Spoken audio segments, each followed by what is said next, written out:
எங்களுக்காக நீங்க எவ்வளவு உதவிகள் பண்ணீங்க, இப்ப நீங்க எங்களெல்லாம் விட்டுட்டு வேற ஊருக்கு போறீங்களே அப்படின்னு திருநங்கைகள் பணியிட மாற்றம் பெற்று செல்லக்கூடிய மாவட்ட ஆட்சியரை பார்த்து கண்ணீர் விட்டு அழுதிருக்காங்க.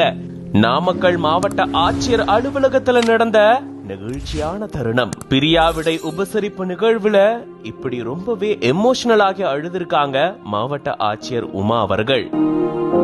நாமக்கல் மாவட்டத்தினுடைய மாவட்ட ஆட்சியரா பணியாற்றிட்டு வந்த ஆட்சியர் உமா அவர்கள் பணி உயர்வு பெற்று சென்னைக்கு பணியிட மாற்றம் செய்யப்பட்டிருக்காங்க.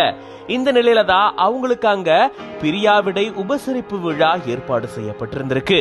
அந்த விழாவுக்கு வந்த இவங்களால பயனடைஞ்ச திருநங்கைகள் பல பேர் அவங்களுக்கு நினைவு பரிசுலாம் கொடுத்து அவங்களுக்கு பிரியாவிடையும் கொடுத்திருந்திருக்காங்க.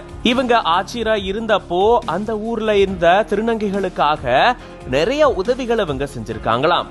வீட்டுமனை பட்டா வழங்கல இருந்து பல உதவிகள் அவங்களுக்காக செஞ்ச நிலையில தங்களுக்காக உதவிகள் செஞ்ச மாவட்ட ஆட்சியர் வேற ஊருக்கு போறாங்க அப்படின்றத தெரிஞ்சுக்கிட்டு அவங்களுக்கு பிரியாவிடை கொடுக்கறதுக்காக இங்க வந்திருந்திருக்காங்க. அப்பதான் மாவட்ட ஆட்சியரை பார்த்து எங்களுக்காக எவ்வளவு உதவிகள் பண்ணீங்க அப்படின்னு சொல்லி ரொம்பவே எமோஷனல் ஆகி திருநங்கைகள் கண்ணீர் விட்டு அழுதிருக்காங்க.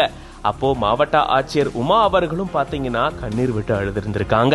என்னால முடிஞ்ச உதவிகளை நான் செஞ்சிருக்கேன், இன்னமும் நான் நிறைய செய்யணும் அப்படின்ற மாதிரி சொல்லிட்டு உங்களுக்கு எப்போ உதவி தேவைப்பட்டாலும் என்ன கூப்பிடுங்க, கண்டிப்பா நான் உதவி செய்வேன் அப்படின்ற மாதிரி சொல்லிட்டு போயிருக்காங்க.